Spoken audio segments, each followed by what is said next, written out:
Good evening everyone, I am Mr. Ish. Thank you for joining me for this video. This function right here, f of x equals sine x plus cosine x, makes an excellent function for analyzing in terms of extreme values, concavities, inflection points, critical points, all of that. When you're looking at all of this in terms of this single function, a good way to start is to do a first order and a second order derivative of this function just to get the ball rolling. When you do the first order derivative, it's not hard. These are easy functions. Sine x becomes cosine x becomes minus sine x. That right there is the first order derivative. When you do the second order derivative, you're just doing a derivative of this. You're getting here a minus sine x and then a minus cosine x. To determine a critical point, you have to look at this and make this equal to 0. You have cosine x minus sine x is equal to 0 and you solve for that value of x. But rather than doing a complicated procedure, you can just take the sine x on the other side and you solve for x. You know x here has to be 45 degrees because there's only one angle, if you're looking at it, for which the value of cosine and sine are equal. It would be 45 degrees or pi over 4. And just for completeness sake, why don't we just make a good interval over here from 0 to pi and narrow down this analysis. So when we're looking here at this, a critical point is being developed pi over 4 and it falls right here in between these. When you put this value pi over 4 in your original equation, you can solve for a good y value.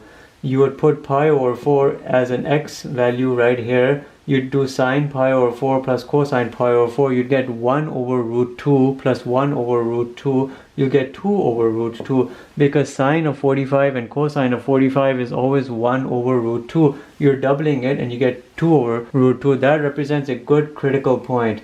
Now you have to determine whether this critical point represents some form of an extreme, such as a local minimum, local maximum. And you can do so by looking at it in terms of a first order derivative test. You can also utilize a second order derivative to that effect. Allow me to show you something. You have sine x plus cosine x. If you put x value here of a 0, you'll get a cosine of a 0 plus a sine of a 0. You'll have a value here 0, 1. When you put right here the pi, sine pi plus cosine pi, you'll have a value here of a minus 1 and it would be somewhere like that. When you put here, here's my pi, here's my 0. When you put a pi over 2, when you put pi over 2 in places of x, this is me just getting a preliminary graph of what we have. Sine pi over 2 is a 1 plus cosine pi over 2 is a 0. You have a value over here. And we've just determined this pi over 4 is 2 over root 2. If you do 2 divided by root 2, you're getting a good y value, that's 1.414. And that'd be somewhere right over here. So based on the points we have, 0, 1, pi over 2, 1, and pi, minus 1. And then this critical point, we have a graph which looks something like this. That's how our graph looks for exactly that function, sine x plus cosine x. If you were to just blow this graph out and make it look like this, and you were to look at the first order derivative test, and you start drawing tangent lines, you know a tangent line here would be a 0, but tangent lines here would have a slope of a positive, then 0, and then minus, minus, minus. You're seeing a shift over here from a positive to a minus. When you have a shift from a positive to a minus, you're thinking about a local or a relative maximum, and that's exactly what you see. This point right here will very likely be a relative maximum or a local maximum because based on the first order derivative test, you have a change in the signs of your tangent lines or tangent slopes from positive to a minus. You can get a good indication for the same effect with regards to the second order derivative. When you're putting this value pi over 4 into your second order derivative, you're doing a minus sign of a pi over 4 minus cosine of a pi over 4, and you see what the sign is. If the sign ends up being negative, which it is, minus 1 over 2, minus 1 over 2, then you know you're looking here at a relative maximum. And that very well confirms that we have a local maximum, a relative maximum at this critical point right here, a relative or a local maximum. So that point has been identified. There will be no other critical point here with regards to a local extreme or relative extreme, but we can find another point which is an extreme value because we have these end points. When you put the endpoint of a 0, you're getting a 0, 1. It doesn't demonstrate any absolute maximum or absolute minimum, but when you put a pi over here as an x-axis value, because these are my x-axis values, my domain values, the narrowed domain, When you put pi in that function, you're getting a pi comma minus 1.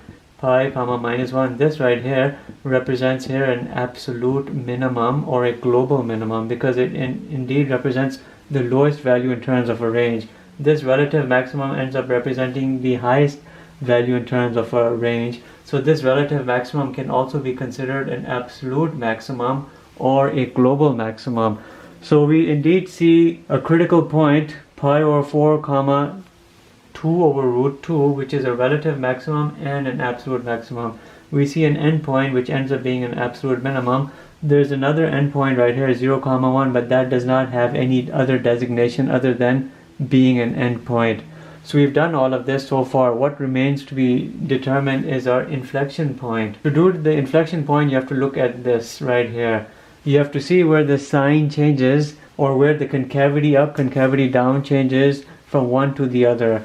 You can just do a very good analysis here with just the second order derivative, and you see where it becomes 0.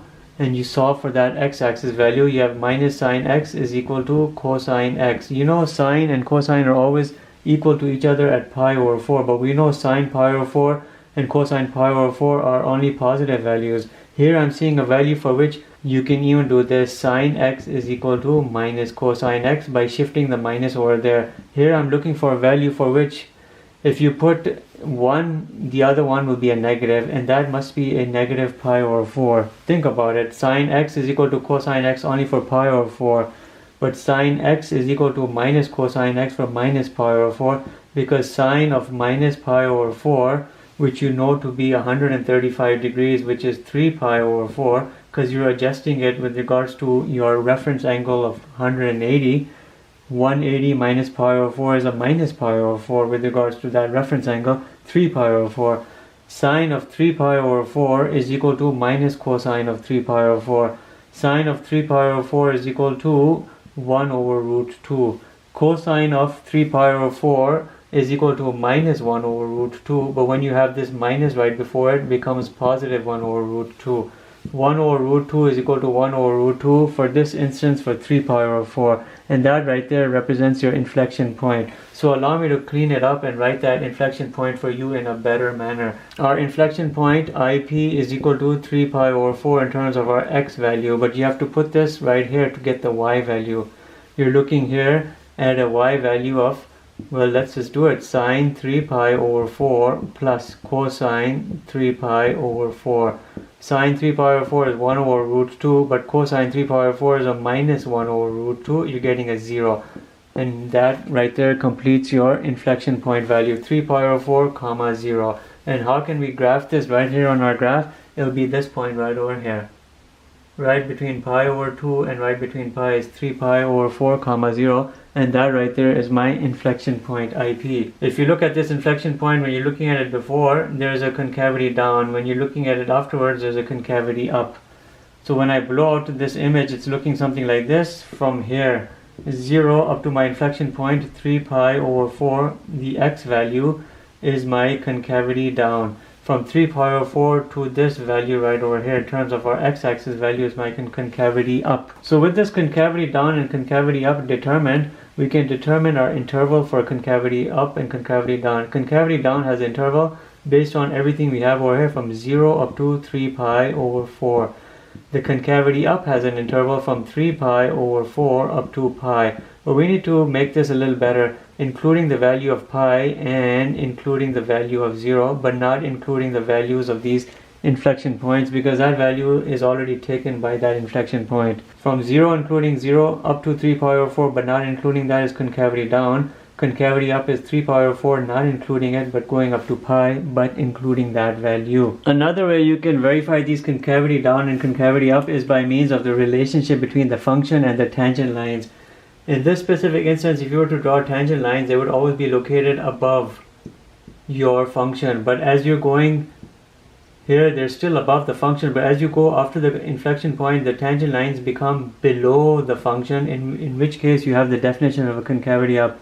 For concavity down, the function is located below your tangent lines. For concavity up, your function is located above your tangent lines as you see it. And that right there also helps determine which part is concavity down, which part is concavity up. But mathematically we've determined it here, graphically we've determined it over here, and the analysis is complete. We have critical point right here, pi over 4 comma 2 over root 2. That critical point is a relative max, a local max, and an absolute maximum or a global maximum. We have one endpoint that's nothing more than an endpoint. Another endpoint is your global minimum or your absolute minimum. Right in between here, we end up having an inflection point. The coordinates are that. That's where the second order derivative is equal to 0, or where the concavity down switches to concavity up. We have the interval here for the concavity down, 0, 3 pi over 4, and then concavity up, 3 pi over 4 up to pi. And that brings us to the end of this analysis. If there are, however, any questions or concerns, please leave them in the comments and I'll get back to you. And that's about it for this video. Thank you for watching. Have a great night.